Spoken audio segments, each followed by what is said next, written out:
Saludos y muy buenas tardes a todos los seguidores del Eco Exploratorio, Museo de Ciencia de Puerto Rico.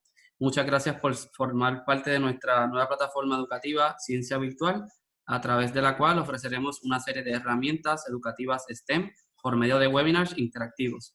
Semanalmente tendrán la oportunidad de aprender sobre la salud, las matemáticas, el espacio, los fenómenos naturales y el COVID-19, entre otros temas. De martes a viernes a las 3 p.m. y los sábados a las 2. Cabe recordar que hoy es el 50 aniversario de la celebración del planeta Tierra, nuestro planeta, y tenemos una serie de webinars diarios en el cual puedes registrarse y aprender sobre varios temas. Pendiente a nuestras redes sociales de Facebook, Twitter e Instagram para que te enteres de todos los futuros eventos que tenemos para ustedes bajo el programa de Ciencia Virtual. Accede a nuestra página web www.ecoexploratorio.org y en YouTube bajo Eco Exploratorio, donde podrás disfrutar de información educativa adicional. Mi nombre es Arnaldo Cabrera, hoy seré el moderador de este webinar y quiero que sepan que esta semana podrán participar libre de costo de otros webinars adicionales. Entre los temas futuros que tendremos para ustedes se encuentran exploración espacial, programa Artemis, vida marina, cambio climático, las abejas y muchos más. Para el webinar de hoy, pueden enviarnos sus preguntas en la sección del Q&A, Questions and Answers. Eso está en la parte de abajo de su pantalla. Esto es al final del webinar. Y para el webinar de hoy, nos acompaña el doctor Pablo Méndez y Ada Monzón.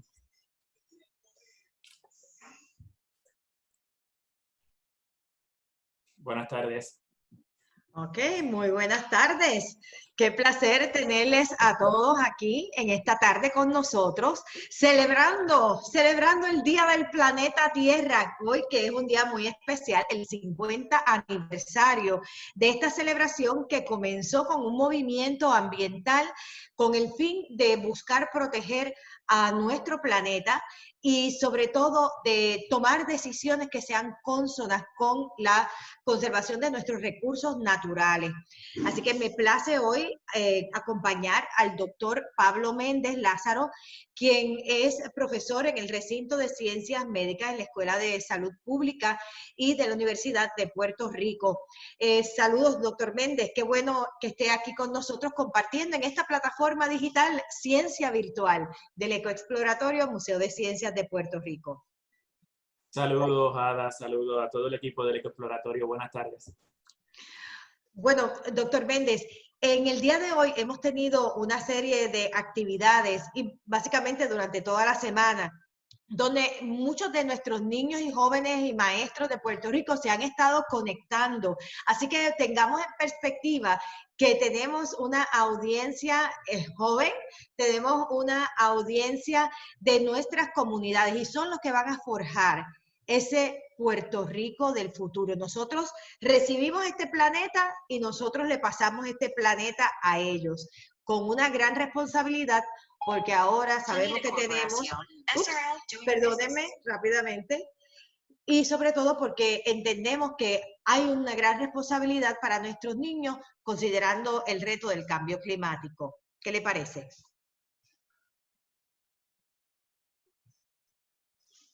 Pablo, tienes que unmute. Perdóname, Ahora. Gracias. Qué bueno que tenía el video prendido, que me veía por lo menos moviendo la boca.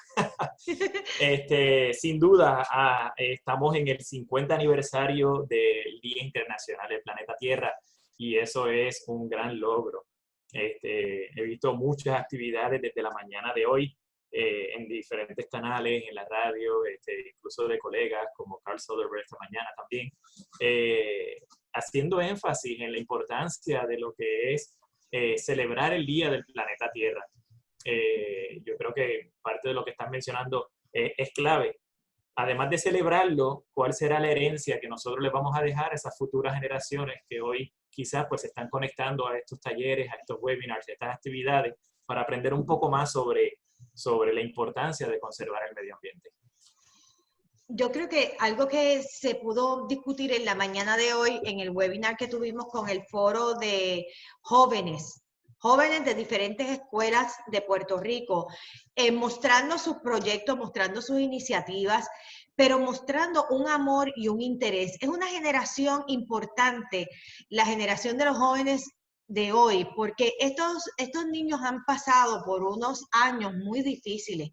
Pasaron y vivieron los efectos del huracán María en sus casas, con sus vecinos, en sus comunidades. Igualmente hemos vivido los terremotos, ahora estamos viviendo esta pandemia, y el desarrollo de resiliencia ha sido forzado por la misma naturaleza, y en cierta forma nos está preparando toda esta situación de la crisis social y económica y ambiental que ha provocado el COVID, el hecho de que también pues es algo que podemos utilizar en términos de cómo nos estamos acostumbrando y cómo estamos reaccionando y cómo estamos básicamente entendiendo esta amenaza para cuando tengamos que atender todavía eventos más importantes relacionados con el cambio climático. Sin duda, yo creo que hay un refrán por ahí que dice que tenemos que aprender a caminar y a mascar chicle a la misma vez. Y por tan genérico que parezca y tan básico, pero es sumamente importante, porque lo que nos están evidenciando estos problemas que estamos enfrentando es que coexisten entre ellos. No es que va a ocurrir primeramente un huracán y luego 20 años después o 50 años después va a ocurrir un terremoto y luego 100 años después con calma va a ocurrir una pandemia, sino que lo que estamos viendo es que en menos de 5 años, en menos de 6 años, para incluirle entonces quizás la sequía, de no olvidarnos de ella, de que también fuimos declarados zona de desastre por escasez de agua en Puerto Rico, nosotros llevamos varios fenómenos atmosféricos, varias situaciones asociadas a eventos extremos climáticos que han afectado la continuidad de operaciones y que han afectado la vida y la sociedad. Y que estas generaciones, yo creo que sin duda han sufrido, generaciones de niños sobre todo. Yo veo mis hijos también que tienen 4 y 8 años y digo, wow, lo que han vivido estos niños en cuestiones en su plena etapa de desarrollo es bárbaro comparación a otras generaciones que efectivamente pues podíamos quizás pasar a un huracán y luego con calma prepararnos para el próximo desastre, ¿verdad? En este caso, lo que nos ha enseñado la naturaleza recientemente es que no es así. Y Ada, bien sabe que estamos ya pronto a entrar a la temporada de huracanes. Así que es algo de que volvemos. Hay muchos indicadores que mencionan, y luego quizás yo voy a entrar en esa parte, en la parte de clima y salud, de cómo interactúan entonces variables ambientales quizás con el nuevo COVID-19 y con otros virus respiratorios. No voy a entrar ahora en detalle, pero quizás en la presentación sí. ¿Pero qué significa esto? Que muy próximamente, durante la temporada de verano y otoño, nosotros vamos a tener 2 amenazas importantes coexistiendo. Una, que va a ser los tropicales, que no sean con vientos poderosos, pueden generar inundaciones catastróficas, ¿verdad? Y enviar a personas que no necesariamente están en el mejor estado de salud para refugios, no quizás permanentes, ¿verdad? Como ha pasado con los terremotos. Y esa aglomeración de personas va a estar ocurriendo, coexistiendo con una pandemia. O sea que, de nuevo, ese refrán de mascar chicle y caminar a la vez es muy práctico. En ocasiones, cuando hemos hablado, doctor Méndez, usted menciona la palabra multirriesgos. Y esa palabra es importante entenderla bien, porque puede haber una dependencia, pero también una independencia de cada uno de estos factores, pero al fin y al cabo inciden en la sociedad, inciden en la comunidad, inciden en la economía, inciden en lo que es el ambiente y en la salud. O sea, cuando yo escuchaba que hablábamos de cambio climático y me mencionaban en las actividades, en las conferencias, sobre todo en las Naciones Unidas, mencionaban los 3 efectos más importantes del cambio climático es salud, ambiente y desarrollo económico. Yo siempre pensaba, ¿cómo el cambio climático afecta a la salud? Sin entender que podía ser hasta un efecto cascada indirecto y directo de lo que es el cambio climático, hasta que llegó el huracán María y vimos las muertes. O sea, yo creo que tenemos que entender esas relaciones. Yo sé que no hemos tenido tiempo para pensar porque hemos sido tan afectados y eso nubla nuestra mente, el hecho de tener tantos riesgos. ¿Cómo tal vez podemos ayudar a nuestros niños y jóvenes a discernir y a ver las relaciones a la misma vez? Claro, eso que mencionas es el reto que yo creo que principalmente tenemos, cómo nosotros avisamos y comunicamos un riesgo sin ser alarmistas ante la población. Y eso es un reto que sobre todo nosotros quizás como científicos fracasamos, quizás ustedes los comunicadores, la prensa, también en tu caso como científica, tienen mejores herramientas que nosotros para comunicar eso. Pero es un reto que debemos nosotros, el mensaje no es para angustiar ni para causar más estrés del que ya tenemos, sino que es sencillamente un mensaje educativo. ¿Ok? Esto es lo que está ocurriendo, estas son las cartas que tenemos sobre la mesa y nosotros tenemos que tomar decisiones basadas en las cartas que tenemos, ¿verdad? Así que sin duda, la educación va a ser la herramienta clave para que futuras generaciones, quizás al momento de atender problemas multirriesgos, no se sientan tan agobiados como la población de ahora. Hoy en día, quizás nosotros nos sentimos angustiados por muchas generaciones ahora en Puerto Rico, porque llevamos el huracán, porque llevamos la sequía, porque llevamos los terremotos, porque tenemos la pandemia, porque tenemos la crisis económica, tenemos el desempleo, la migración. Cuando sumamos todo eso, son componentes que cualquier sociedad y cualquier ser humano común y normal se agobia, se angustia, ¿verdad? Y eso pues hay que reconocerlo. Así que hago la salvedad de que cualquier comunicación, yo voy a entrar quizás en detalles a través de la presentación de algunos ejemplos, principalmente como mencionaba Ana, entre el impacto climático y la salud, de manera directa o indirecta. Pero de nuevo, nuestro mensaje va a ser de forma educativa, ¿ok? No es alarmista, son cosas que van a estar ocurriendo, son cosas que están ocurriendo, al igual que la pandemia se llevaba avisando por muchos años y el nivel de preparación, no sé si han visto todos los videos que han salido desde George Bush hasta Obama, manteniendo el mismo discurso de cómo debíamos mantener el Preparedness Response Team de NIH ante las pandemias y cómo a ese equipo, pues en las nuevas administraciones se le quitaron los fondos, se le quitaron presupuestos. Y obviamente, pues la respuesta ante una amenaza que ya los científicos vienen diciendo con mucha anticipación y todas las administraciones de los Estados Unidos habían respetado la ciencia, porque la ciencia no se basa volvemos, en angustiar a la población, sino que al revés, yo creo que la población se angustiaría menos si ve que tenemos herramientas para estar preparados y afrontar las situaciones que los científicos nos están diciendo que van a ocurrir, ¿verdad? Yo creo que la angustia viene por el desconocimiento, la falta de herramientas y la falta de información. Así que eso es algo que podemos nosotros, con estas generaciones, poder atenderlo como bien se están haciendo con estas actividades. Y que no es solamente una respuesta que viene de los médicos. O sea, nosotros estamos viendo el médico al frente de lo que es la línea de la vida y la muerte. Igualmente el paramédico, los enfermeros, ¿verdad? Las personas que están atendiendo de forma directa. Pero la respuesta a esta pandemia es interdisciplinaria realmente. Es correcto, es correcto. Y eso yo creo que se ha evidenciado en la toma de decisiones a medida de que se van tratando de incorporar diferentes tipos de especialistas al momento de que cuáles son las fases en las que estamos, cómo vamos a tomar las decisiones para la reapertura, quién debe estar sobre la mesa para poder reabrir nuevamente las operaciones. Y ahí te das cuenta que es transdisciplinar. Entonces no es solamente puede haber un médico o un equipo de médicos tomando decisiones, sino que en el caso del Task Force, por ejemplo, a mí me gustaría más que lo llamaran como un Task Force salubrista, porque efectivamente tú tienes epidemiólogos, tú tienes bioestadísticos, también tienes médicos, pero tú tienes otras ramas, componentes de la salud pública, que prácticamente son pilares bases en este caso de la epidemia y la pandemia, ¿verdad?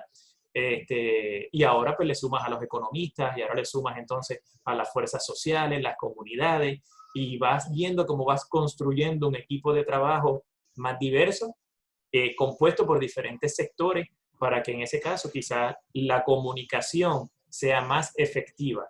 ¿No? Evidentemente, como mencionaste, los médicos son esa línea de ataque, pero quizás ya cuando los casos son complicados, porque en el caso de esta pandemia, está ya evidenciado que no tenemos tratamiento efectivo y que no tenemos vacuna. Lo que quiere decir es que cuando estamos llegando ya a sala de emergencia para solicitar ayuda médica, es porque las condiciones de salud del individuo se han deteriorado tanto que su organismo no puede responder al virus que lo está atacando. Por lo tanto, entonces llega donde el médico, llega donde las enfermeras, llega a los hospitales. Pero no yo diría que esa es la última línea de defensa realmente, porque la mayoría de las personas pueden estar, como bien han dicho, asintomáticas y otras pasar convalecientes en su casa la enfermedad y recuperarse. El mejor ejemplo es Cuomo, el de CNN, ¿verdad? Estaba encerrado en su basement, en su sótano, y todavía sigue dando el prime time todas las noches. Yo lo veo, y me sorprende que inclusive infectado con el coronavirus, la persona sigue encerrado con un buen estado de salud, obviamente, ¿verdad? Pero pasa la etapa de recuperación en su propiedad, agraciadamente tiene un buen estado de salud. Pero sí, esto es transdisciplinar. Doctor Méndez, en algunos momentos ustedes se han expresado en el sentido de que, o sea, la recuperación en este proceso con el COVID, y esto es tan importante porque, ¿verdad?, trasciende a las comunidades, que es prácticamente la charla que tenemos ahora con usted, pero que esto no va a finalizar de un día para otro, o sea, no es como que vamos a regresar a la normalidad. Esto va a tomar mucho tiempo en lo que esa vacuna se desarrolla, y esa vacuna puede tomar meses, y pueden haber ciclos donde vamos a tener nuevamente otra racha, donde vamos a tener esta mayor casos de, no de influenza, pero del COVID-19. Correcto, sí, la evidencia sugería inicialmente cuando empezaron la dispersión del virus, sugería que podría comportarse con una similitud a otros virus respiratorios, como los previas cepas de SARS o las del MERS, inclusive la influenza, ¿verdad? No que los imitaran y que las emularan, pero que efectivamente algunas condiciones ambientales pudieran tener entonces algún factor condicionando las dispersiones del virus, ¿verdad? Lo que quiere decir entonces que esto podría utilizarse esa información para determinar que podría tener cierto tipo de estacionalidad. Pero dentro de las disciplinas de salud pública, para uno determinar una estacionalidad de un virus, de una enfermedad, o de condiciones de salud, se necesitan por lo menos 5 años.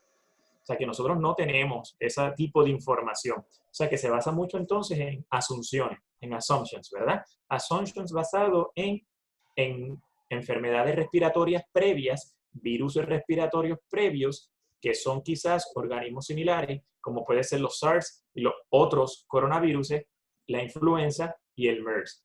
Y eso pues entonces presta algún tipo de información para entender. Inclusive recientemente el National Academy of Science acaba de publicar una carta aceptando que efectivamente en ambientes de laboratorio tanto la temperatura como la humedad relativa condicionan la supervivencia del virus.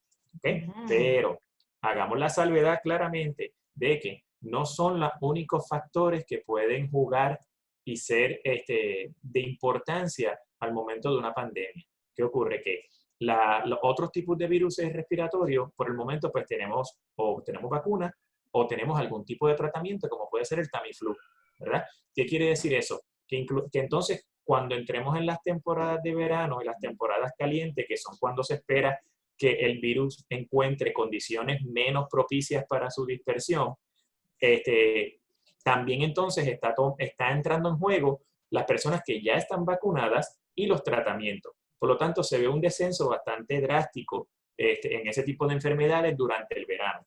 Con el COVID-19, aunque se pueda observar una disminución, no esperamos que sea tan drástica como a los demás, como los otros virus. Ocurrirá, pero como no tenemos el factor ni de tratamiento ni de vacunas, ocurrirá una disminución, claramente, pero no va a ser tan marcada como los otros virus. Lo que significa entonces que la curva se podrá mantener, va a disminuir, pero no va a llegar a ser tan baja como con otros virus respiratorios. Así que hago esa salvedad. Así que los contagios podrán mantenerse todavía, podrán estar ocurriendo durante el verano. O sea que yo creo que vamos a estar entonces con mascarillas y guantes por muy buen tiempo. Ya se vayan abriendo negocios o se vaya, ¿verdad? Abriendo la economía poco a poco, que eso ocurrirá y tendremos que salir de regreso a los trabajos, etcétera. Pero esta va a ser una nueva forma de vivir, ir a la escuela. O Correcto. sea, va a ser momentos difíciles para todo el planeta, porque lo que estamos viendo es que esto no se refiere nada más a Puerto Rico. Hemos estado acostumbrados a ver, esto nos afecta aquí, pero esto no nos afecta allá. Pero en este caso, al igual que el cambio climático, tiene un efecto planetario. Y hoy Correcto. celebramos el Día del Planeta Tierra. Quiero aprovechar, antes de que comience la presentación, enviar un saludo especial a la Escuela Ana Roque de Humacao, a la Escuela José Rodríguez Soto de Guánica, a la Escuela Estela Márquez, que parece que están pasando el presente, la asistencia a través de nuestras redes sociales. Un beso y un saludo a todos ustedes. De esa clase de séptimo, noveno grado está la Escuela PAC de Cabo Rojo, las clases de ciencias de séptimo y octavo grado y la Escuela CEDIN de la Interamericana. Así que para todos ustedes un saludo muy especial y esperamos que, ¿verdad?, que estas oportunidades que está brindando Ciencia Virtual del Ecoexploratorio sea un maestro más para ustedes, pero un maestro divertido que no da ni A ni F. Así que vamos para adelante, doctor Méndez. Gracias, Ada, y bienvenidos a todas esas escuelas que acaban de mencionar. Gracias por conectarse, gracias nuevamente al Ecoexploratorio por prestar estas facilidades y sobre todo coordinar y llevar a cabo una voz cantante para que estas actividades se puedan llevar a cabo. Todo el gran equipo del Ecoexploratorio. Muchas gracias. Bueno, durante la tarde de hoy voy a estar tratando de hablar un poco sobre la importancia de la salud ambiental en las comunidades. Dado a la naturaleza del trabajo que yo hago, como bien dijo Ada, yo trabajo en el Departamento de Salud Ambiental en el recinto de Ciencias Médicas. Quizás algunas personas dirán, wow, en el recinto de Ciencias Médicas sí hay un departamento que se llama Salud Ambiental y va enfocado en tratar de entender esa relación entre ser humano y ambiente en un componente holístico y cómo el ser humano afecta la calidad ambiental, pero luego cómo la calidad del medio ambiente o el deterioro ambiental afecta la salud humana. O sea que es recíproco, ¿verdad? No sé cómo va a funcionar el periodo de preguntas, pero supongo que Ángel o Arnaldo, perdón, o Ada estarán liderando eso, ¿verdad? Sí, sí, sí. Ok, perfecto. Pues empiezo con ¿qué es la salud ambiental? Pues bueno, nosotros principalmente nos dedicamos, como dije anteriormente, a estudiar esa relación entre ser humano-ambiente y cómo la calidad ambiental puede afectar la salud de la población.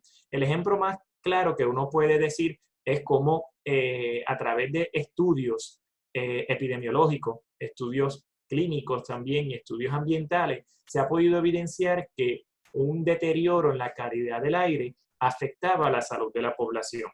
¿Y qué hizo eso? Bueno, pues eso entonces forzó a que las agencias ambientales, tanto en los Estados Unidos como en Europa principalmente, tomaran el liderazgo de establecer estándares de calidad de aire. Y esos estándares de calidad de aire que han sido establecidos por las agencias federales o agencias estatales también, lo que han establecido es unos umbrales, por llamarle así, en los cuales si se sobrepasan, pueden afectar la salud de la población. De igual manera, se ha hecho con el agua y de igual manera se ha hecho también con los productos agrícolas. ¿Okay? Quiere decir que la manera más fácil de poder evidenciar cuál es la relación entre ser humano y ambiente es a través del aire que respiramos, qué tan limpio está ese aire o qué tan contaminado está ese aire, con qué tipos de contaminantes, cuáles son los compuestos, cómo cada uno de ellos afecta mi sistema respiratorio e inclusive algunos tipos de contaminantes y algunas nanopartículas que pueden entrar en el sistema sanguíneo y afectar el sistema cardiovascular, ¿verdad? El otro puede ser a través de la contaminación del agua, como a través de las bacterias, los virus y los patógenos que se puedan encontrar en el agua, pues también afectan la salud de la población, ya sea a través de consumo del agua potable, cómo nosotros mantenemos unos estándares para que el agua sea limpia, el agua que estamos tomando, pero de igual manera el agua que utilizamos para bañarnos, porque también podemos sufrir problemas dermatológicos, podremos sufrir problemas en los ojos, en la parte exterior de nuestro cuerpo, ¿verdad? Y de igual manera también con el consumo, cómo nosotros controlamos los contaminantes que se están vertiendo en el medio ambiente para que esos contaminantes no entren en la cadena alimenticia, porque una vez se acumulan en la cadena alimenticia, ya sea a través de plantas, vegetales, hortalizas o productos agrícolas, o también la carne, o también los peces y los pescados, como puede ser el mercurio en el caso de los atunes, y como puede ser entonces metales pesados también en los organismos bénticos, que vienen siendo estos que viven en las costas, en los fondos, como pueden ser las almejas, los mejillones, las ostras, ¿verdad? Que se conocen como depuradores de agua.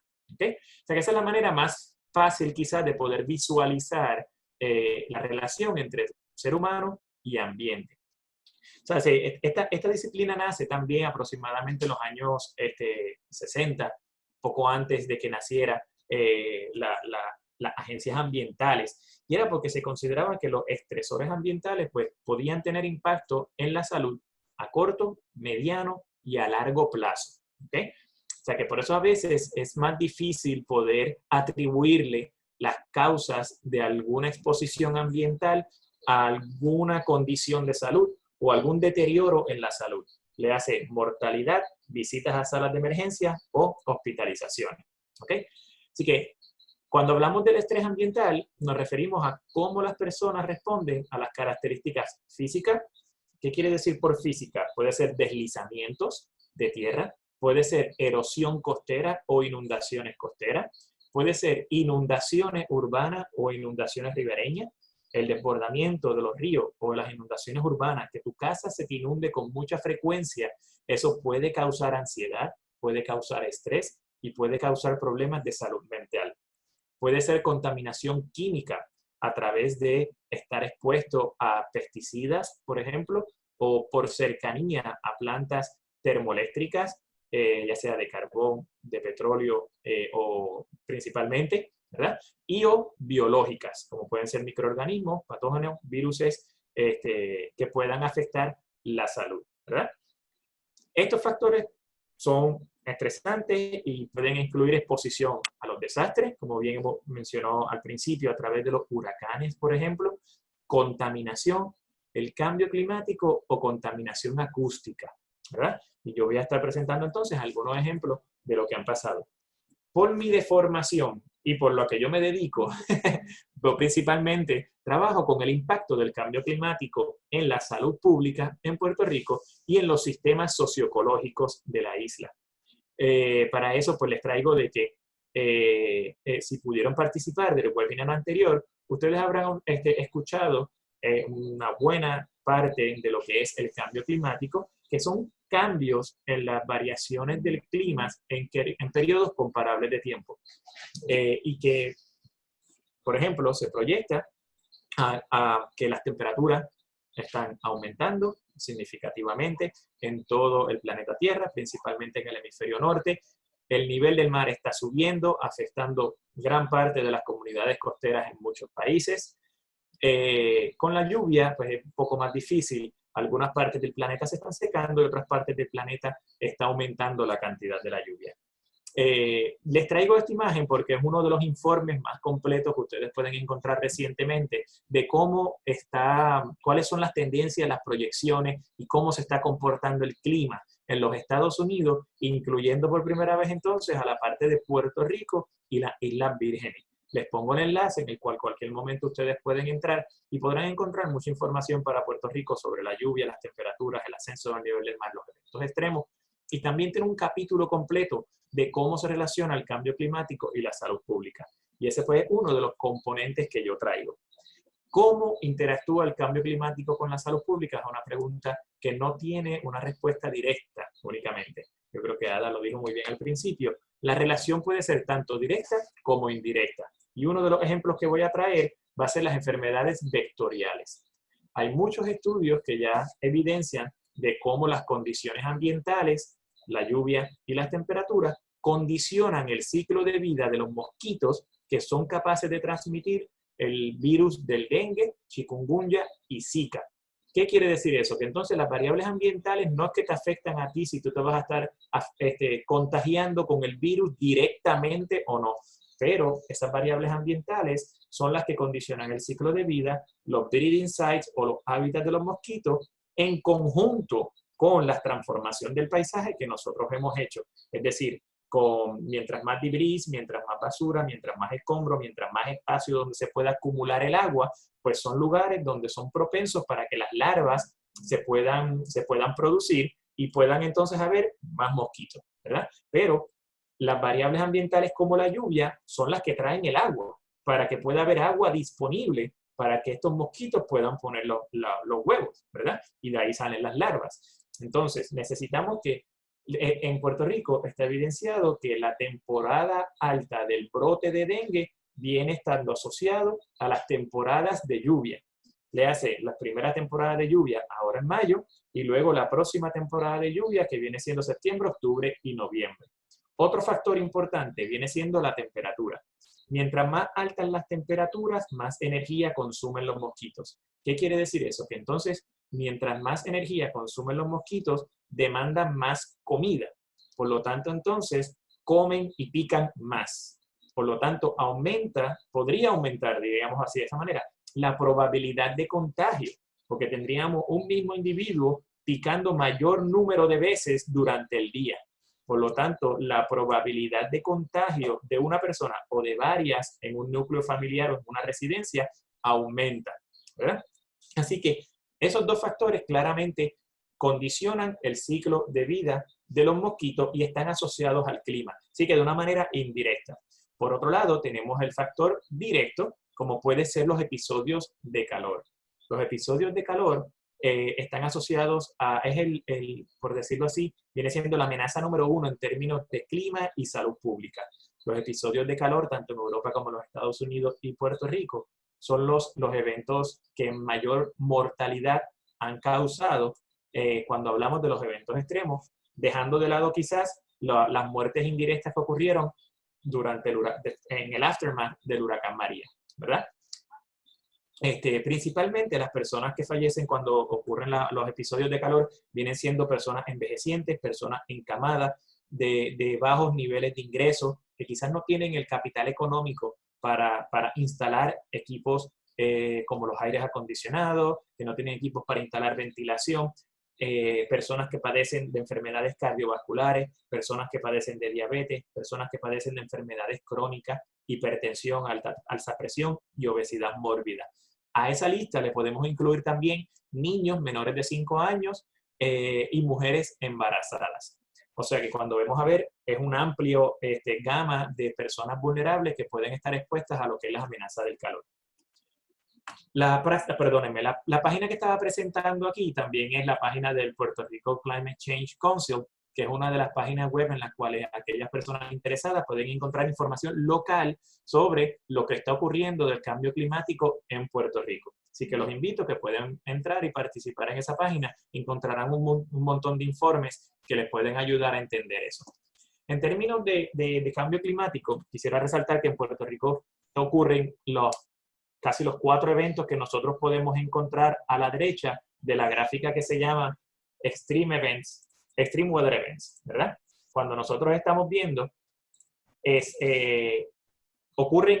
cuando nosotros hablamos de eventos extremos, quiero resaltar de que los eventos extremos tienen nombre y apellido, ¿verdad? No solamente una parte estadística, como bien se puede mencionar, intensidad, duración y frecuencia, sino que también entonces les ponemos nombres y apellidos. Podemos hablar de una sequía intensa, una sequía severa. Una sequía puede ser la escasez, la reducción de la precipitación, que luego se refleja en una disminución de los caudales en los ríos, que luego se refleja en una escasez de agua en los embalses, lo que luego a su vez significa entonces que puede haber una escasez de agua para consumo y actividades humanas, ¿verdad?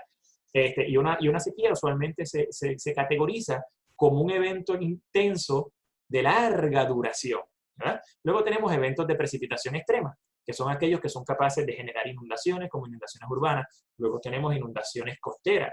Y luego tenemos olas de calor.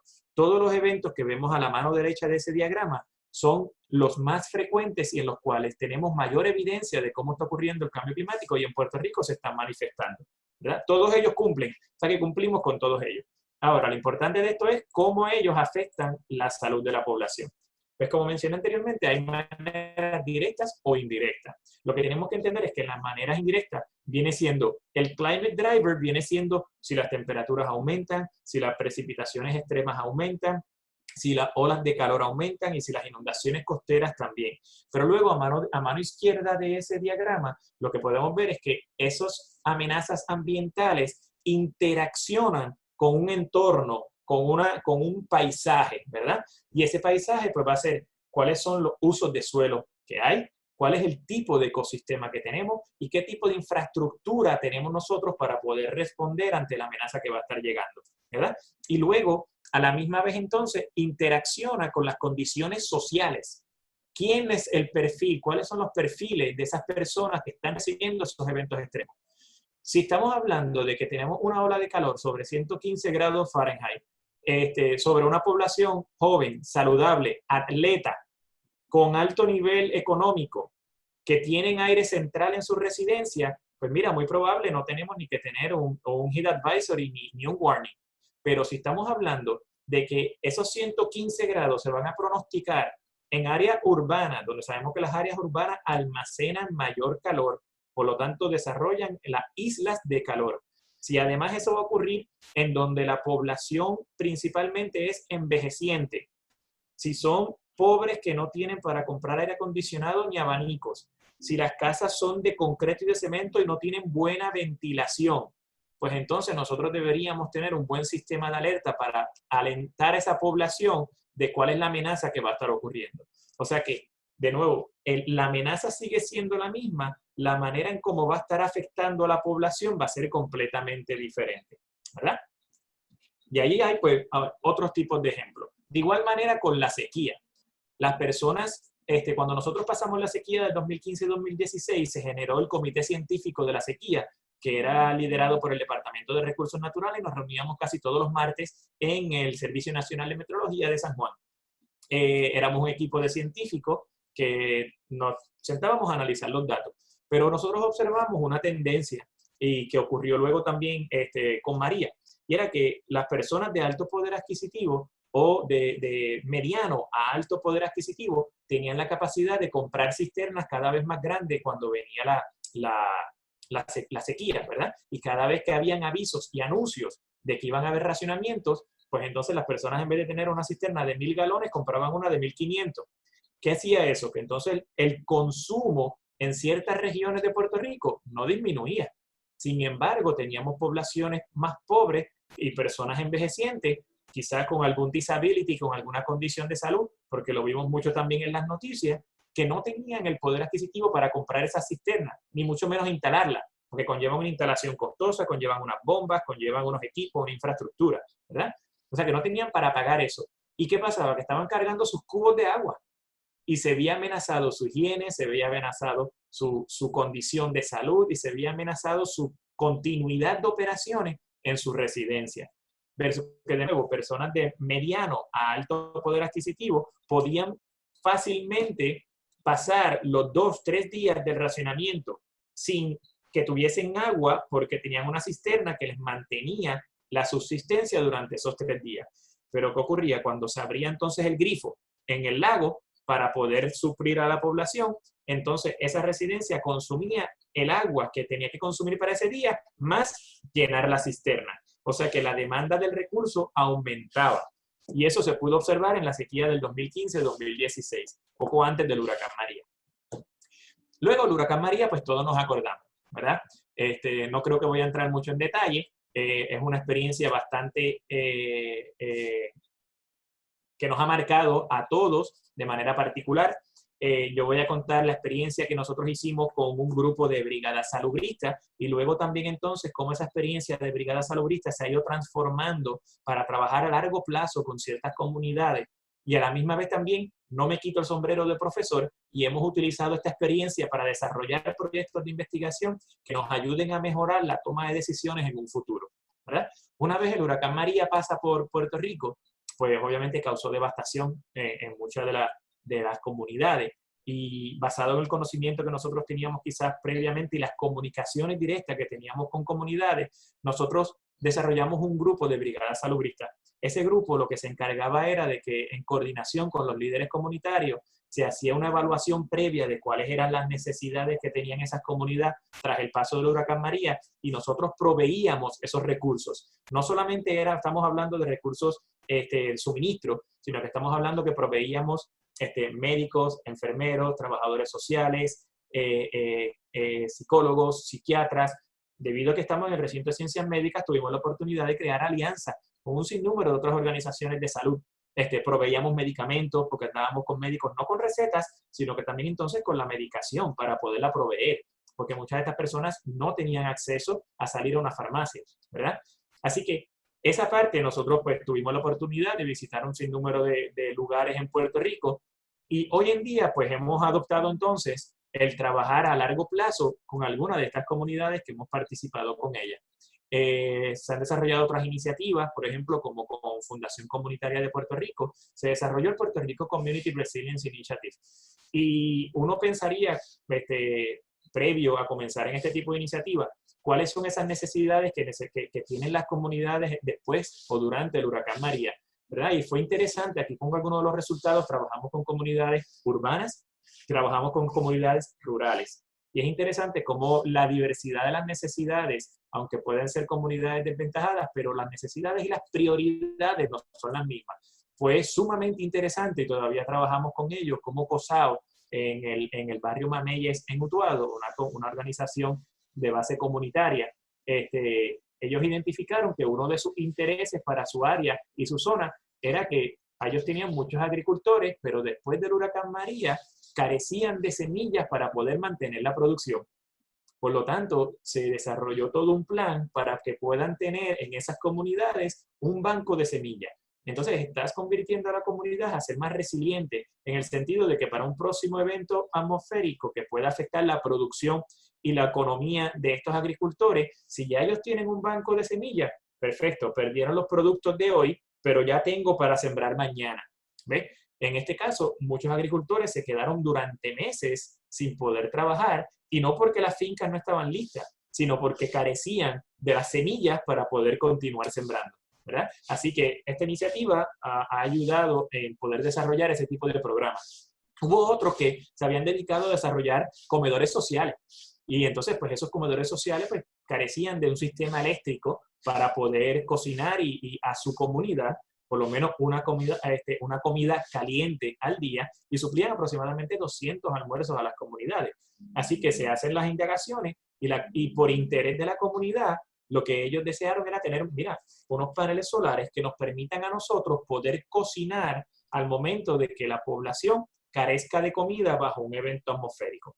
Y así sucesivamente íbamos identificando esos intereses. Y hubo uno, por ejemplo, en Maricao y Las Marías, que habían identificado que ellos necesitaban desarrollar talleres educativos de agroecología y seguridad alimentaria, nuevamente para fomentar y reactivar la economía agrícola, ya que estamos hablando de municipios en Las Marías y municipios en Maricao, que ellos tienen una fortaleza agrícola enorme, sin embargo, pues tras el paso del huracán, nuevamente perdieron muchas fincas, perdieron muchos cultivos, perdieron muchas áreas y querían mantener esa iniciativa agrícola viva en las próximas generaciones, para que lo vieran como alternativa económica en la región y que no porque haya pasado el huracán tenían que abandonar todo y vámonos.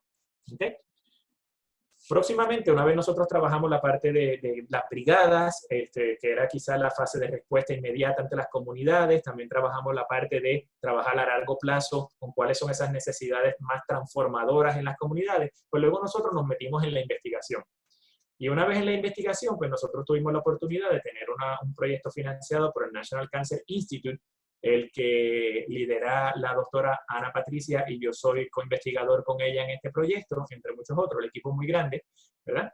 Y le llamamos el impacto de los estresores ambientales y psicosociales que pudieron haber pasado las mujeres pacientes de cáncer ginecológico en Puerto Rico en el aftermath del huracán María. ¿Qué ocurre? Que a ver, si nosotros lo pasamos difícil y nosotros dentro de todo, yo considero que, por lo menos en mi caso, no tengo nada de qué quejarme, salud, tengo una salud buena, no me vi afectado en ese sentido por el huracán, pero la pasé muy difícil, al igual que muchas personas. Así que poniéndome los zapatos en aquellas otras personas de condiciones crónicas, la literatura ya nos decía que en momentos de desastre, los más vulnerables no necesariamente son los que se inundan, no son los que se deslizan, sino que son los que se inundan y que además de eso padecen de condiciones crónicas. Tratamientos de HIV, diabetes, diálisis y quimioterapia, por ejemplo. ¿Qué quiere decir eso? Personas de cáncer, personas que tienen que tener un tratamiento continuo y que no se puede ver interrumpido. Identificado eso, pues nosotros dijimos, wow, es sumamente interesante poder identificar cómo este grupo poblacional en Puerto Rico pudo tener, cuáles fueron los problemas que enfrentaron y cómo desarrollaron estrategias para sobrepasarlos, ¿verdad? Y nosotros hemos entrevistado sobre 160 mujeres pacientes de cáncer en Puerto Rico. Esto es una muestra representativa cuando se hace estadísticamente. Se hicieron grupos focales a lo largo y ancho de la isla y se incluyeron también mujeres de las Islas Vírgenes. Y entre los estresores ambientales fue sumamente llamativo encontrar que principalmente salió, obviamente, el viento, las inundaciones, como bien digo, esos son los estresores, impactos directos. Pero luego vienen los estresores ambientales secundarios. Y fue bien llamativo que entre los número 1 salió el calor, como uno de los estresores ambientales que sufrieron las mujeres, la contaminación de aire, se quejaron de la calidad de aire, lo cual tampoco es sorpresivo, lo voy a explicar ahora. Se quejaban de los mosquitos, también, tampoco sorpresivo, lo voy a explicar ahora también. Y el último era también la contaminación acústica. O sea que dentro de los estresores ambientales tenemos 4 factores que estuvieron afectando la salud de la población en términos de salud ambiental, ¿verdad? Ya el cáncer no tiene nada que ver con el huracán. Sin embargo, el tener que sobrevivir un huracán bajo tratamiento, diagnóstico o recuperación de alguna operación también de cáncer es bien difícil. Es bien difícil y por eso hay que entender cuáles son esos factores adicionales que pudieron haber afectado a esta población, ¿verdad? Y luego nosotros vimos que de repente, varios días después, el huracán pasó el 20 de septiembre, nosotros tenemos que ya el 26 de septiembre se estaba hablando que en los periódicos de cómo el calor, la miseria, podían ser amenazas directas para la población. De más está decir que basado en el contexto de cambio climático, las temperaturas están en aumento. Creo que fue la primera presentación que puse también, aunque celebramos el 50 aniversario del planeta Tierra. Ha habido mucha mejora, mucho adelanto en términos ambientales, eso hay que reconocerlo. Sin embargo, en términos de calentamiento global, pues todavía nos queda mucho camino que recorrer, ¿verdad? Y si nosotros podemos observar en las últimas gráficas, esto es tan reciente como el 15 de enero del 2020, el Climate Central es una de las organizaciones en los Estados Unidos que representa información ambiental y climática de cómo van cambiando las tendencias y las proyecciones. Y nosotros podemos observar que en los últimos 10 años, desde que se recolectan datos desde 1800, 1900, podemos observar que todos los años rompemos récords, ¿verdad? En este caso, el 2019 queda ahora como el segundo año más caliente por detrás del 2016. Pero tenemos ahí el 2017, tenemos el 2018, tenemos el 2015, el 2016, 2014. O sea que están todos consecutivos. ¿Qué quiere decir? Que casi todos los años primero nos estamos calentando y segundo, estamos rompiendo récords, ¿verdad? Así que no es sorpresivo que el calor se convierta cada vez más en una amenaza ambiental importante en Puerto Rico, sobre todo cuando no tienen los sistemas para mitigarlo. Curiosamente, estamos trabajando esto bien directamente con el Servicio Nacional de Meteorología, y el Servicio Nacional de Meteorología ya ha desarrollado un sistema de alerta para el calor, ¿verdad? Y poco a poco lo van mejorando en colaboración con diferentes organizaciones y con diferentes grupos y la academia. Y hoy en día, pues fíjense que esto no los mandó nuestro colega Carl Soderberg, en el cual para el día de hoy se proyectaba un índice de calor que podría estar entre los 100 y los 102 grados. Y eso ya levanta una alerta. Si se fijan entonces a la derecha, veamos una amenaza del calor emitida por el Servicio Nacional de Meteorología. Encima de esto, yo les pongo algunos artículos científicos en los cuales ya nosotros teníamos evidencia de que efectivamente el calor puede causar mortalidad en Puerto Rico y visitas y aumento en las salas de emergencias también, basado en condiciones cardiovasculares. Basado en esos complaints y esas preocupaciones de enfermedad de mujeres de cáncer también, en otro proyecto de investigación en la cual participa la Universidad de Arizona, Colorado, el Caribbean Institute of Meteorology and Hydrology, perdónenme, y creo que más instituciones, se ha podido también encontrar una relación directa entre el calor y los huracanes. Y sabemos que el calor puede ser el motor de los huracanes, ¿verdad? La gasolina para que las aguas oceánicas estén calientes, mayor humedad sobre el ambiente, y puede ser uno de los factores que puede influenciar mucho en el desarrollo de estas tormentas poderosas, ¿verdad? Pero también hemos podido encontrar que no solamente antes del huracán ocurren episodios de calor, sino que también después del huracán. Y con estas gráficas no los quiero abrumar, pero lo que estamos viendo es cómo las temperaturas han estado por encima de lo normal, y voy a simplificar esto con la información que voy a decir de manera oral. Tras el paso del huracán María, nosotros pudimos encontrar que 264 horas las temperaturas estuvieron extremas. ¿Okay? Es decir, que después del paso del huracán María, que fue una devastación casi total, por decirlo así, colapsó el sistema energético, colapsó el sistema de agua, hubo derrumbes, hubo deforestación, millones de árboles fueron perdidos, y encima de eso había un montón de agua acumulada con mucha radiación solar. Por lo tanto, teníamos altas temperaturas, mucha agua, que en combinación lo que hace es que la sensación de calor aumente, lo que le llaman el heat index en inglés. Por lo tanto, cuando vemos los datos, vemos que las temperaturas estuvieron extremadamente altas tras el paso del huracán María, que duraron en algunos casos 8 días consecutivos, cuando una ola de calor pueden ser 3. Y previo a eso ya habíamos encontrado que el calor podía estar asociado a mortalidad en Puerto Rico, ¿verdad? Así que esto lo voy a pasar. Como a modo de notificación, los puedo invitar también a que puedan pasar a leer este manuscrito. Es un manuscrito a aquellos que estén interesados en cómo atender enfermedades crónicas también, cómo desarrollar estrategias de adaptación y resiliencia y poder ayudar a pacientes de enfermedades crónicas en momentos de desastre. Hoy, efectivamente, nos han publicado, lo habíamos sometido con anticipación, obviamente, pero pasa un proceso de revisión científica y todo, pero ya hoy nos anunciaron que este manuscrito, que hemos utilizado la experiencia de las mujeres en Puerto Rico para desarrollar esas estrategias de adaptación, está disponible y accesible de manera gratuita para que lo puedan acceder. ¿Okay? El segundo estresor que se quejaron las mujeres de cáncer fue la contaminación atmosférica, ¿verdad? Pues bueno, en un estudio en el cual participó una de nuestras colegas y amigas, la doctora Olga Mayor, de la Universidad de Río Piedra, de la Universidad de Puerto Rico en Río Piedra, pues ellos encontraron que el 80% del tiempo durante el mes después del huracán María no se cumplieron con los estándares de calidad de aire establecidos por la EPA. Eso quiere decir que las personas estuvieron expuestas a un deterioro ambiental significativo. De nuevo, estamos encontrando consistencia científica con lo que las mujeres de cáncer nos habían dicho en las reuniones y las entrevistas. Eso es sumamente importante, ¿verdad? Las mujeres de cáncer nos habían dicho el calor. Pues efectivamente nosotros observamos que el calor fue extremo, sin ventilación, sin energía eléctrica, sin aire acondicionado.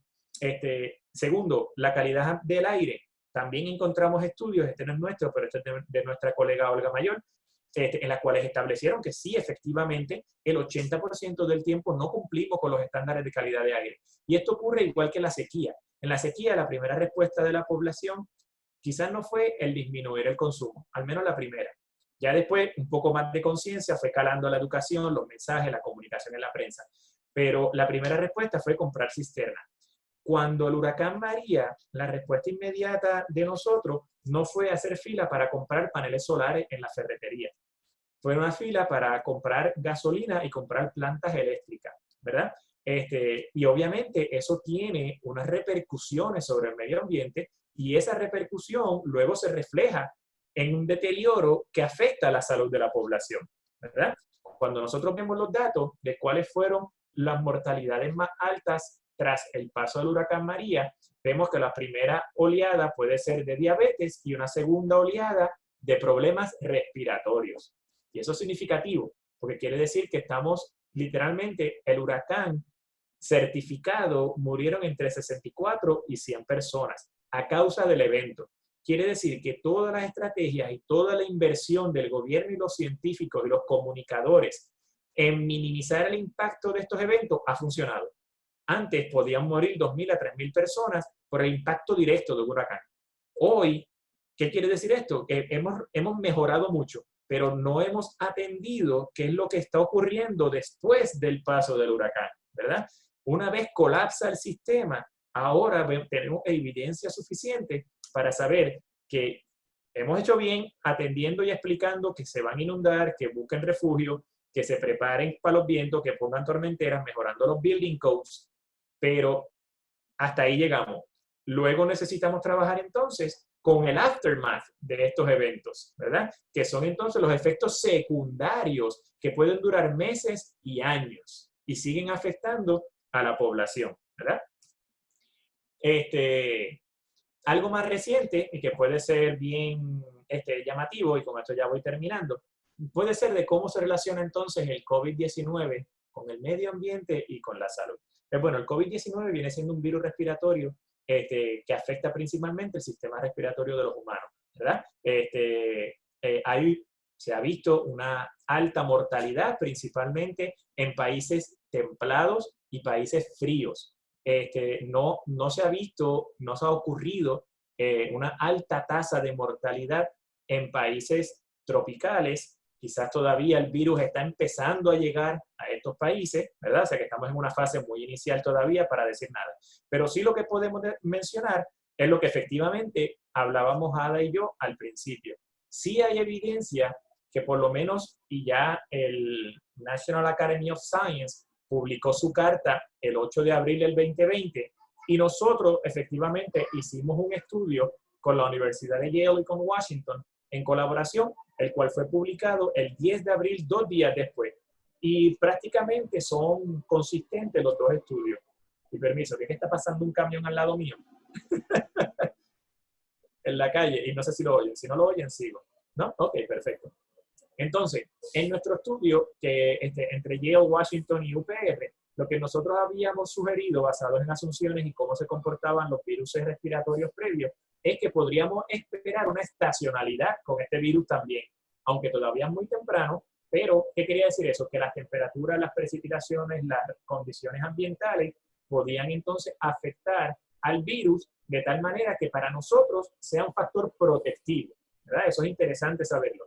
Y entonces, pues, luego sale la carta también del National Academy of Science, en la cual, firmada por los científicos, los mejores científicos en los Estados Unidos, y el párrafo que pongo abajo, en resumen, que dice que claramente hay estudios en laboratorio que evidencian que mientras más alta la temperatura y la humedad relativa, se reduce la supervivencia del virus, ¿verdad?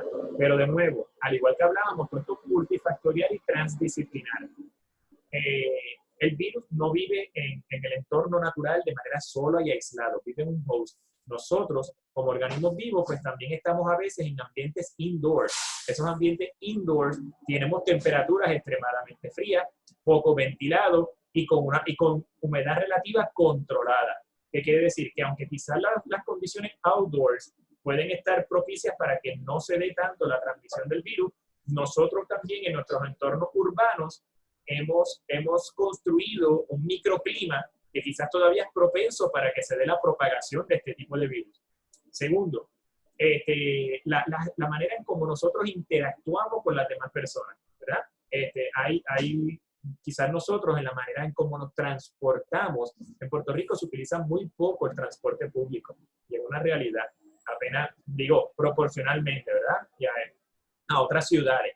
No es el transporte más efectivo o el más utilizado por nosotros los puertorriqueños. ¿Qué quiere decir eso? Que nosotros vamos en nuestras propias cápsulas individuales, en nuestros carros, y de cierta manera, ¿verdad? Estamos aislados de ese contacto con la otra persona, ¿verdad? Así que, y esto se ha visto también en las ciudades como Nueva York, se ha visto en las ciudades como en Europa, Madrid, Barcelona, París, en Milán, en Italia, en China. O sea, que en estas ciudades, el entorno urbano, el contexto en cómo interactuamos uno con el otro, tiene mucho que ver, ¿vale? Así que, de nuevo, no solamente los factores ambientales van a ser determinantes en controlar el virus, sino que hay un sinnúmero de otros factores a considerar que no debemos bajar la guardia. ¿Ok? Incluso a falta de una vacuna y a falta de un tratamiento efectivo, sabemos, y ya hay evidencia por lo menos basado de nuevo en estudios previos con otros virus respiratorios, en que puede haber otra oleada durante el invierno y la primavera del año que viene. Así que no podemos bajar la guardia.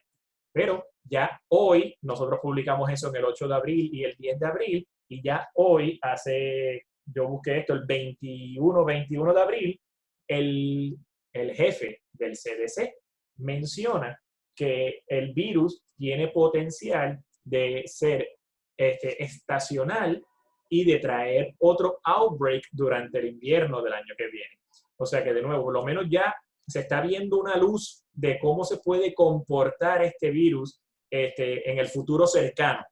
Cómo debemos atender la emergencia ahora, a corto plazo, y cómo debemos aprovechar este tiempo para desarrollar estrategias de adaptación para la próxima temporada que va a llegar, que va a venir y que todavía muy probable, y incluso aunque aparezca una vacuna y un tratamiento, nosotros por lo menos en Puerto Rico seremos los últimos en la lista para conseguirlo, ¿verdad? Porque la demanda va a ser tan alta en Europa, la demanda va a ser tan alta en China, la demanda va a ser tan alta en los Estados Unidos, que nosotros vamos a estar en la lista, sí, estaremos ahí pidiendo, y como estamos haciendo todos los países, tratando de conseguir pruebas, y equipo médico, y mascarillas, y suministros. Y es difícil porque es como dijo Ada al principio, es a escala planetaria, ¿verdad? Otro factor importante a considerar que se ha visto ya de cómo relaciona el medio ambiente con el COVID-19 es que ya está empezando a salir evidencia científica que sugiere que la contaminación atmosférica fue un factor determinante en el aumento en la fatalidad y la mortalidad.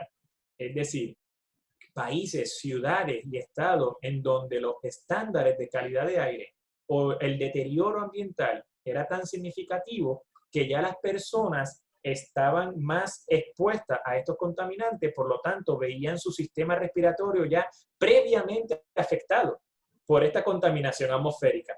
Y cuando se enfrentan entonces a este nuevo virus, ya su sistema estaba quizás inmunocomprometido, débil y frágil. Y ya también Nueva York, y esto salió hoy en el New York Times, dice que new research links air pollution to higher coronavirus death rates. ¿Ok?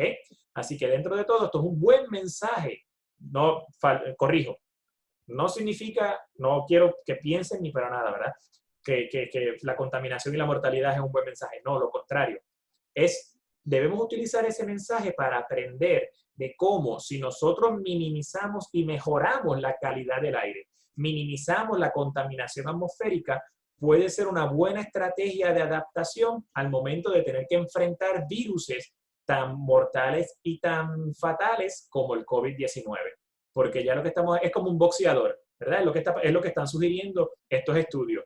Tú tienes un boxeador que ha durado los 12 rounds con la misma persona. Ambos boxeadores ya están cansados, pero tiene el cuerpo adolorido, está cansado, lleva tiempo boxeando, pero de repente ahora le añades al ring un nuevo boxeador fresco para que pelee con ese que ya lleva 12 rounds.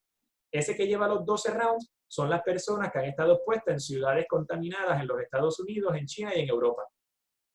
Y por eso su sistema, aparentemente los primeros estudios están mencionando que ya su sistema estaba comprometido y por lo tanto entonces eran más frágiles para poder responder a la amenaza del virus respiratorio. Con esto termino y le agradezco nuevamente la atención a todos los que están conectados, al Ecoexploratorio, a Ada, a Arnaldo y a todo el gran equipo que me han invitado a participar hoy con ustedes aquí. Gracias. Wow, muchísimas gracias, doctor Méndez. Aquí hay varias cosas que tengo que señalar porque hay mucha pregunta.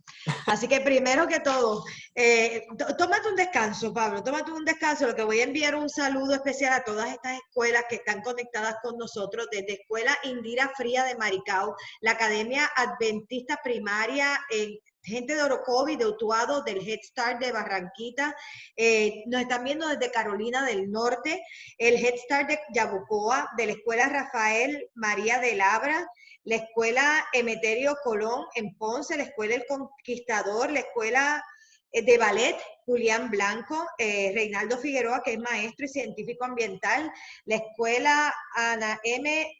Jarvariz de Aguadilla. Así que tenemos muchísimas escuelas que están con nosotros. Gestar de Barceloneta. Nos están viendo desde México también. Así que muchísimas gracias a todos por estar conectados con Ciencia Virtual y aquí con este webinar sobre la salud ambiental.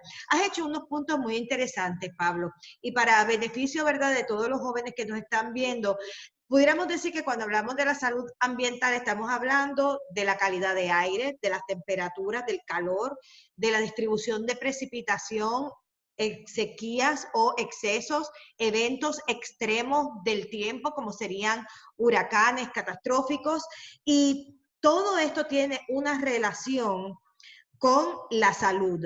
La salud, ya sea porque nos podemos enfermar por el calor, enfermedades cardiopulmonares, enfermedades por mosquitos, y en este punto voy a regresar en breve porque han sido muchas las preguntas sobre este particular. La relación con la calidad del agua y la comida, ¿verdad? Todo lo que necesitamos para sobrevivir y para sostenernos, y las consecuencias que también puede tener en la salud mental y el estrés. Mencionaste al final que minimizar la contaminación aumenta nuestra capacidad de enfrentar virus o pandemias. Igualmente me atrevo a decir que aumentar nuestra resiliencia, disminuir nuestra vulnerabilidad, todo esto realmente aumenta nuestra capacidad para enfrentar, que es una respuesta no solamente desde el aspecto de vista de nuestra salud, pero como sociedad. Alguien mencionó que si un mosquito, ¿verdad?, puede transmitir, por ejemplo, en el caso del Zika, puede una persona transmitir, pero el COVID, el virus, el coronavirus, ¿se puede transmitir por una picada de mosquito? Preguntan. No, es una muy buena pregunta, pero no hay evidencia científica que sugiera que se pueda transmitir a través de los mosquitos. No es un virus que pueda ser transmitido por mosquitos, es un virus que puede ser transmitido por los aerosoles y por los droplets que puedan salir de los estornudos, de toser, o inclusive al hablar, ¿verdad?, que son transportados por el aire, y en algunos casos son partículas tan pequeñas que se pueden transportar hasta los 8 pies, perdóname, de distancia, y y eso depende mucho de la ventilación. Pero la respuesta es no hay evidencia que nos diga ni que sustente que el virus, el COVID-19, sea transmitido por mosquitos.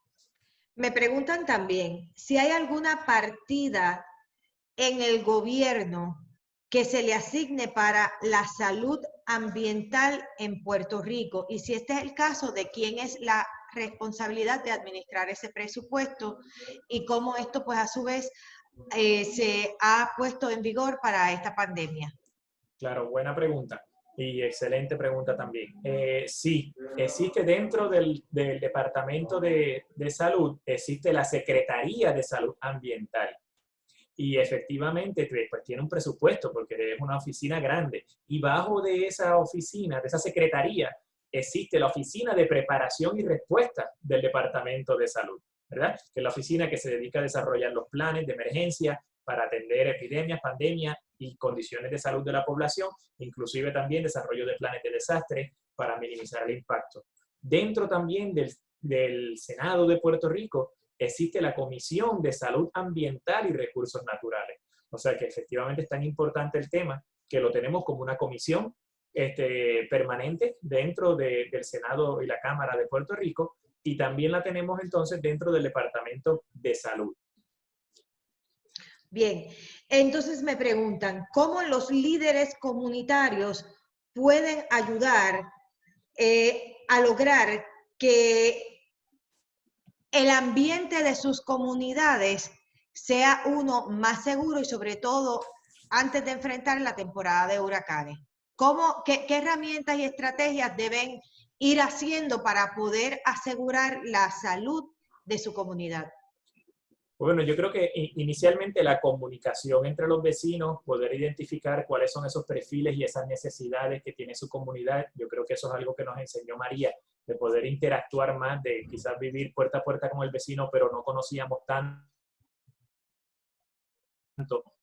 eran esas particularidades de la comunidad, identificar cuáles son esos riesgos a los cuales tú puedes estar expuesto, si son riesgos físicos como deslizamientos, si son riesgos físicos como inundaciones, identificar cuáles son esas vulnerabilidades, si tu comunidad, como dije al principio, es una comunidad joven, atleta, que no pasa de los 30 años, en buen estado de salud, pues, o si tu comunidad por lo contrario son envejecientes, con personas encamadas, tiene alto por ciento de personas que tienen condiciones crónicas, que son pacientes de cáncer, que son pacientes de diálisis. ¿Verdad? Así que tener mientras más información, no tenemos que tener nombre y apellido, pero sí tener un número de personas, un estimado, un perfil, una característica, porque al momento de que ocurra una emergencia, tú ya sabes qué es lo que tú necesitas.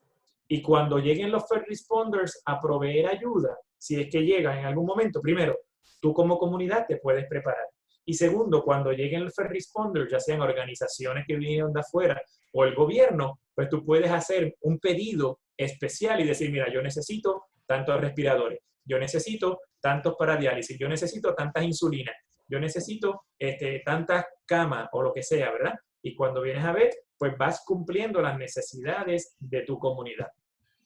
Y yo creo que, miren, a veces algo tan sencillo, usted es un líder comunitario.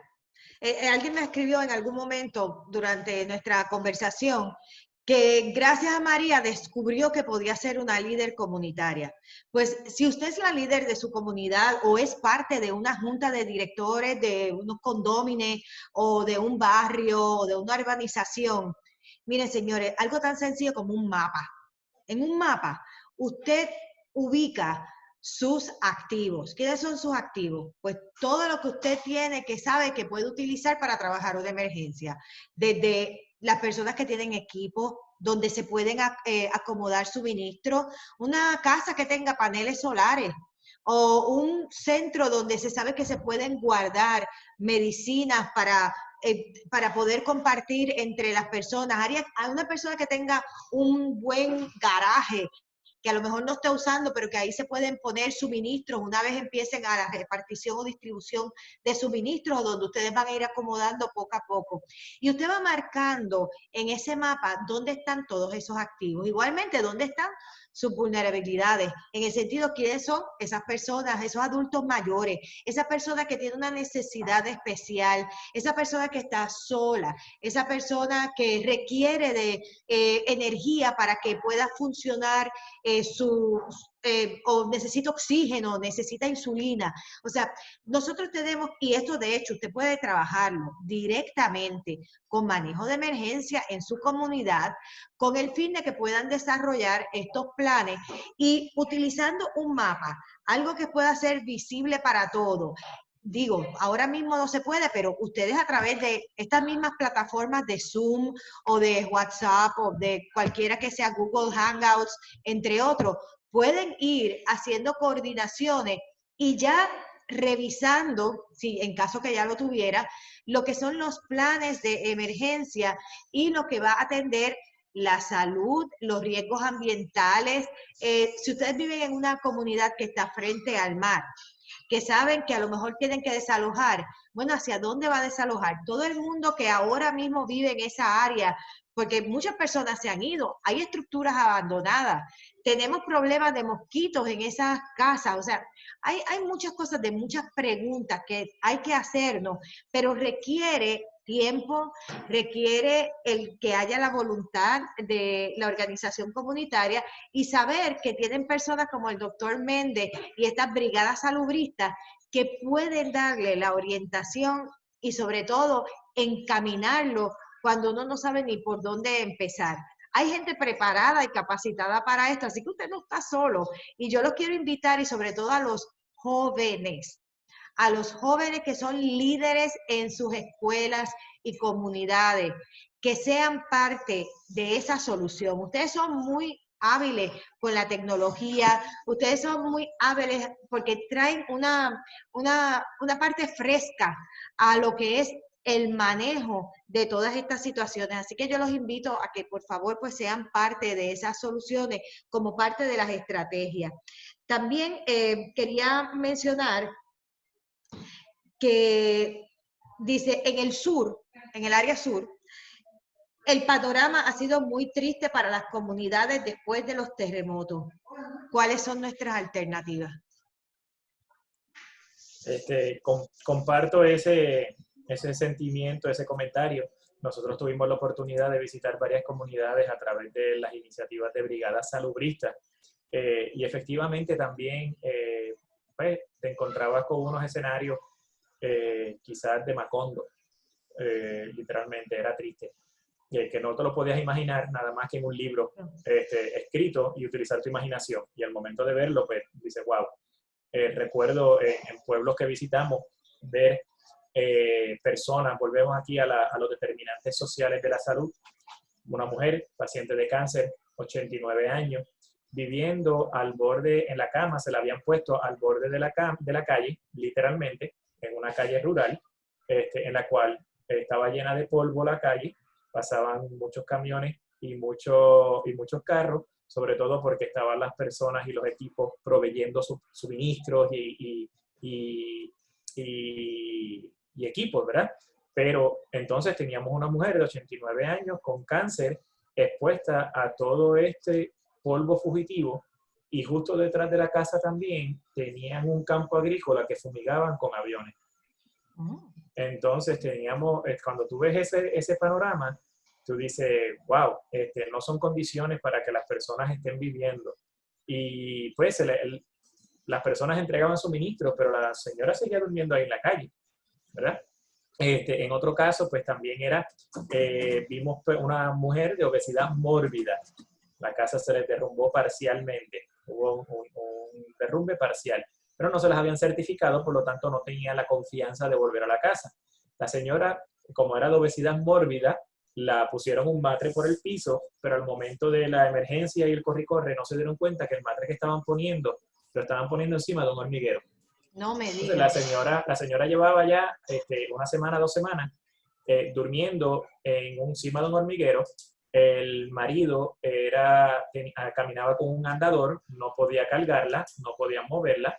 La señora cuando intentaban moverla no podían porque decía que le dolía. No había maquinaria, necesitas maquinaria para mover a una persona de obesidad mórbida, ¿verdad? Y entonces la solución era echarle insecticida y echarle para matar las hormigas todos los días, cada cierta hora, para mantener las hormigas controladas. Llevaban así una semana, semana y media. Así que sí, efectivamente, cuando vas para allá son panoramas desalentadores.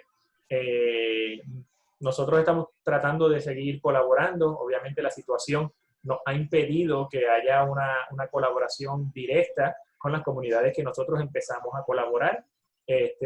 Así que esto nos interrumpe de manera significativa. No pueden haber reuniones presenciales, no podemos ir de esa manera. Así que recaen ahora mismo quizás en lo que sería la ayuda gubernamental directamente, tanto federal, municipal como estatal, y quizás las organizaciones que tengan autorización del Estado para poder estar brindando estos servicios bajo el escenario del lockdown en el que estamos.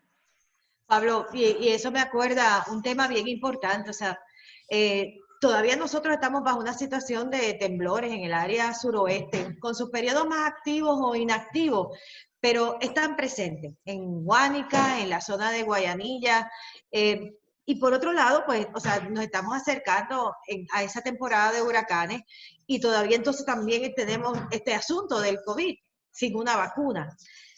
En el área sureste de Estados Unidos, ahora mismo para las situaciones de tornado, tuvieron que abrir refugios. Y entonces le estaban pidiendo a las personas que, bueno, fueran al refugio, ¿verdad? Ni modo, porque tienen que buscar un lugar seguro. Y eso nos pudiera pasar a nosotros en un huracán. Pero tenemos una diferencia, pidiéndole a todo el mundo que llevara sus mascarillas, que llevara pues todo lo que es de higiene. Pero ¿qué sucede? Ahora mismo lo que eran las escuelas para refugio no están disponibles. Esto es un proceso extremadamente largo y tedioso, este asunto de las escuelas, porque lamentablemente no son seguras, especialmente en el área suroeste de la isla. Y vamos a tener que enseñar a las personas a identificar en sus comunidades dónde se van a refugiar, que no necesariamente van a ser los refugios tradicionales. Y eso es una conversación que hay que tener con manejo de emergencia, pero en términos de salud, o sea, Claro.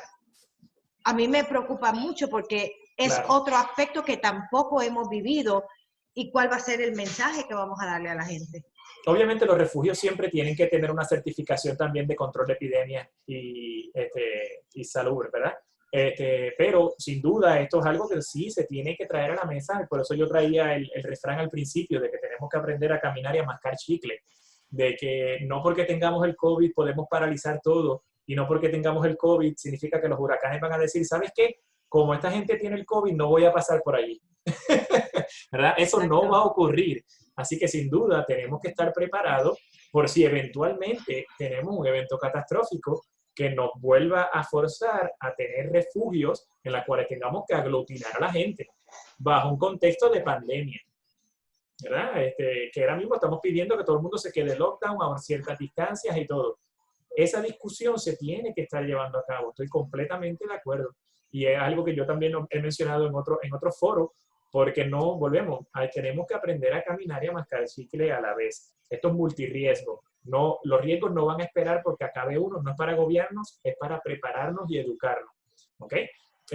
Y tomar acción, de nuevo. Yo creo que las personas, si llega un huracán, pero las personas ya saben que estas condiciones se tomaron en cuenta para determinar cuáles son las reglamentaciones de estos nuevos refugios y bajo cuáles van a ser los reglamentos de distanciamiento social en estos refugios para evitar la pandemia, pues la gente se va a sentir cómoda de ir al refugio, ¿verdad? Claro, pero si ven que no estamos hablando de esto y de repente la prensa ya vamos a empezar a decir que vamos a entrar en temporada de huracanes, ahí es que la gente se va a empezar a angustiar, ¿verdad? Porque la prensa va a hacer su trabajo, sí. anunciar que prepárense, que estamos entrando en temporada de huracanes. Y eso me parece muy bien. Pero a falta de acción, pues entonces ahí es donde la preocupación llega. Sí, yo creo que va a requerir mucha educación, mucha información, así que ustedes continúen, ¿verdad?, en estos procesos de educación, no dejen de educarse, ya sea por el medio que sea, pero no dejen de educarse porque es mediante este proceso de aprendizaje que podemos hasta nosotros mismos educar a otras personas alrededor de nosotros y por eso este mensaje tiene que ser multiplicador. Pero bueno, hemos llegado al final de este webinar que ha estado excelente. Un mensaje final, doctor Pablo Méndez. De nuevo, gracias a todos. Recordar que sí, que tenemos que prepararnos, por lo menos nosotros podemos empezar como individuos, como familias y como comunidades a pensar en varios riesgos a la misma vez y cómo nosotros familiarmente podremos prepararnos para ello, tomando en cuenta de que la proyección este año, Ada, del calor es 40% por encima de lo normal, ¿verdad? O sea que vamos a tener un verano parcialmente o bastante caliente. Sabemos que afecta a la salud pública. Vendrán pulsos con nubes del polvo del Sahara. También sabemos que afecta a la salud pública. Tenemos el COVID y entraremos en la temporada de huracanes. Mientras tanto, el sur sigue temblando. Así que esa realidad no la podemos olvidar. Tengamos eso siempre presente para que nosotros en nuestras familias, como individuos, como comunidades, pensemos eso siempre al momento de tomar las acciones. Sí, yo creo que tenemos que buscar nuestra paz interior dentro de todo esto. Para poder enfrentar necesitamos una salud mental. Y si realmente queremos ser resilientes, pues necesitamos estar saludables, ¿verdad? Por nuestro bienestar y sobre todo por la calidad de vida que tenemos que tener. Así que esto es una labor que vamos a seguir cultivando. Y si hay que buscar ayuda, pues mire, buscamos ayuda. Realmente todos necesitamos ayuda emocional y necesitamos ayuda y apoyo de todos nuestros seres queridos para poder seguir adelante. Así que muchísimas gracias a todos por estar con nosotros en este último webinar del día de hoy.